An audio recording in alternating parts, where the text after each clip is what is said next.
said decrease the appetite. See, that's kind of good though for the people that's trying to lose weight. What's your YouTube family? It's Molly back in the building. Today, man, we are reacting to your boy.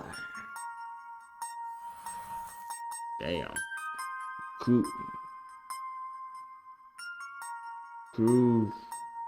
Cruise, something like that. In a nutshell, you feel me? And we got a important discussion we need to talk about. We talk about weed. Well, I'm already hydrated. Let's see what this man talking about in this video though, because I don't know. I'm not addicted. I can stop anytime. I can stop anytime. Let's get into it. Cannabis has been vilified to a ridiculous degree for the last century, but it's now finally being decriminalized in more and more places around the world. It's just recently been legalized in Germany, and for very good reasons. Compared to legal drugs like alcohol, which will cause 1 in 20 deaths just this year, cannabis is pretty mild. So, to justify harsh prosecution and punishment, its negative effects have been wildly overstated.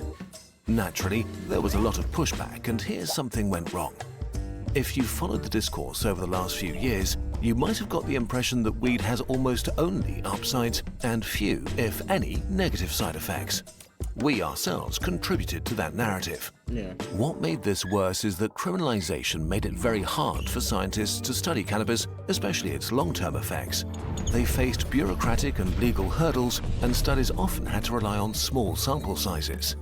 In the last few years, this finally started to change, so it's time to bring new evidence to the discussion. And, well, it's not pretty.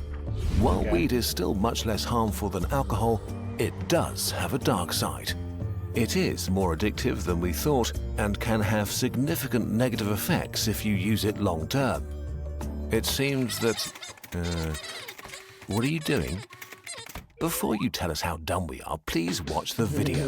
To be crystal clear, we think prohibition doesn't work and cannabis should be legal, but this also means that we need to treat it as what it is, a drug, with unique upsides and downsides.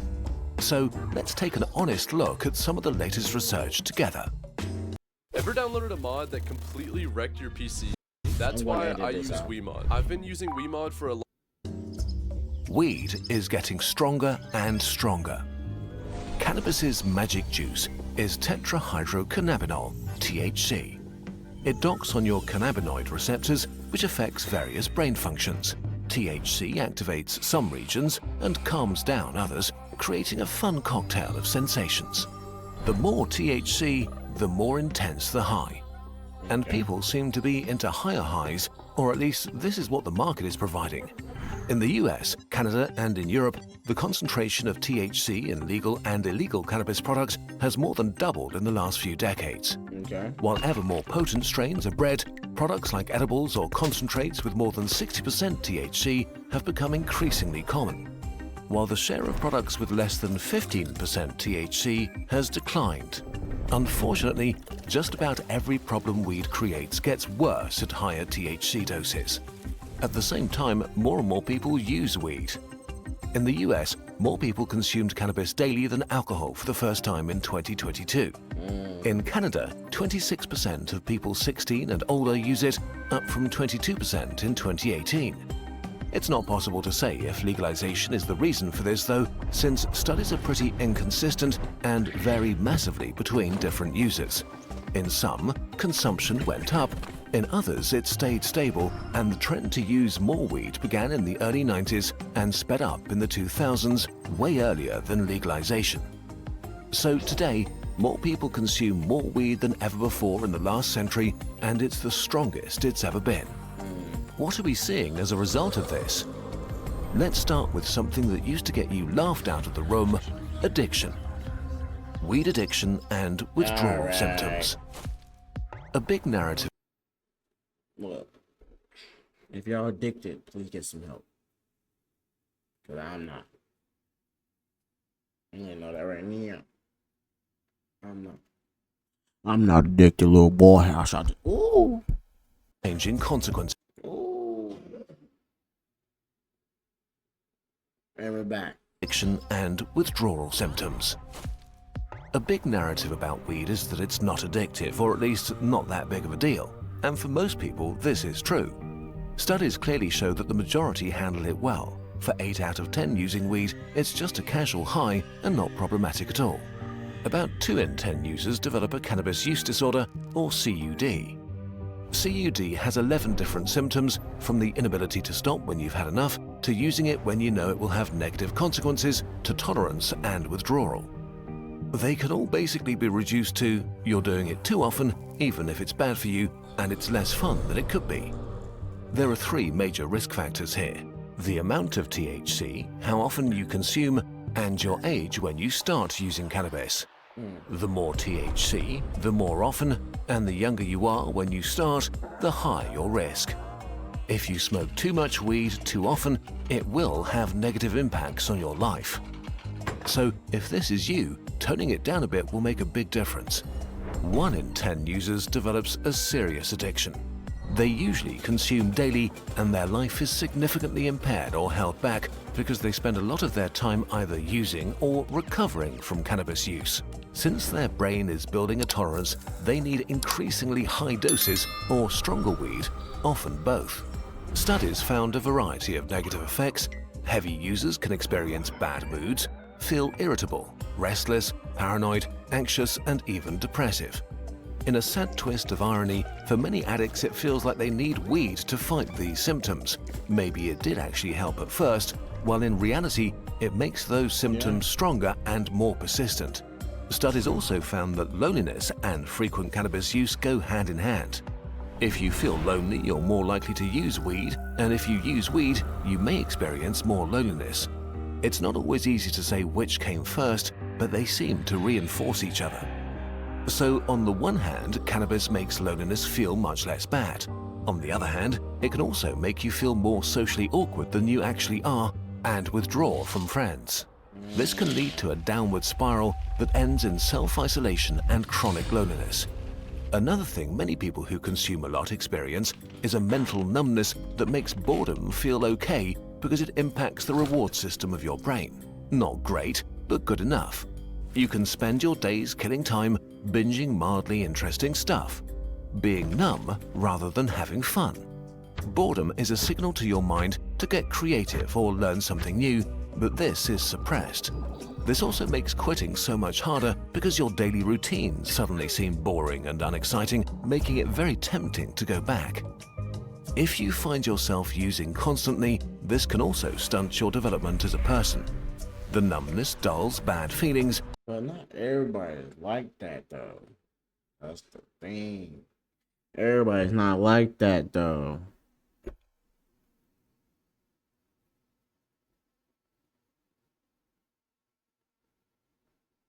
No, everybody's not like that though. The damn spring, right? Making it easy not to deal with them.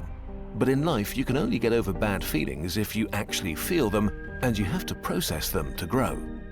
Lastly, let's talk about physical withdrawal symptoms. The more you consume, the worse they'll be for you, especially if you use daily. Withdrawal can cause headaches, sweating or chills, decreased appetite, in severe cases even fever, nausea and abdominal pain. Wait, you said decreased appetite? See, that's kind of good though for the people that's trying to lose weight. Because it kind of makes them not want to eat, but sometimes they'll still eat.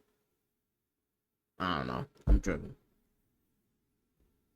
You might have trouble falling asleep, and if you do, you might have disturbing and vivid dreams. The withdrawal can put you in a depressive mood where life feels daft and pointless. You can feel restless, angry, anxious, or nervous. You may feel unable to do anything at all. After a few days, these symptoms will begin to subside, and after a few weeks, they'll be gone entirely. The exact time depends on how much and how long you've been consuming cannabis. Now, let's get to the worst part. Weed may damage your brain. This section was not fun to research because there's fierce debate among researchers how bad weed is for your brain and whether it has irreversible long-term consequences or not. There's no consensus yet, and it's hard to say anything definitive. having said that, THC directly interferes with critical brain chemistry. There is some evidence that it may alter its structure. If it does, this may go away again if you quit after a few years, or not. We don't know yet. The consequences vary a lot between individuals, but especially for heavy users, they have a variety of potentially unfunny downsides. The most common one is that your memory gets significantly worse. Sustained heavy use may reduce your ability to learn, your reasoning, perception, attention span, decision-making, language abilities, and impulse control. Most negative effects seem to go away or at least weaken over time after you quit, but again, we simply don't know enough and need more research. Damn. Where the evidence is much clearer is that consuming a lot of weed is really bad for teenagers on multiple levels. If you start using heavily early, you have many more years to build up potentially negative side effects. Teens who use a lot are much more likely to become addicted to weed. This may just be correlation and weed may not be the underlying cause, but heavy weed users are more likely to perform poorly in school and less likely to finish their education. They are, on average, less satisfied with their life and what they've achieved. This may simply be because if your memory and motivation are stunted, you have fewer interesting experiences and forget the ones you do have. And there is strong evidence that teen users are way more likely to develop mental health issues like psychosis, schizophrenia, depression, or anxiety later in life. Once again, the younger you start, the higher the risk, and it also seems to rise massively with high THC doses, making highly potent cannabis products even more dangerous for teens. Okay, let's wrap this up. We've only focused on the negative sides in this video. Okay, let's wrap this up and start growing up a blunt. It's crazy. That was the whole point. As we said before, for most people, weed in moderation is totally fine and definitely way less harmful than alcohol. You do you, we're not your parents. The upside of moderation is also that when you do it, your experience will be more intense and special. But for teens, weed, especially using it regularly or a lot of it, is a bad idea, with potentially life-changing consequences. We know that criminalization did nothing to make this better. We now have a new chance under legalization. It begins with being open and honest about the state of science and acknowledging that weed is one drug among many others.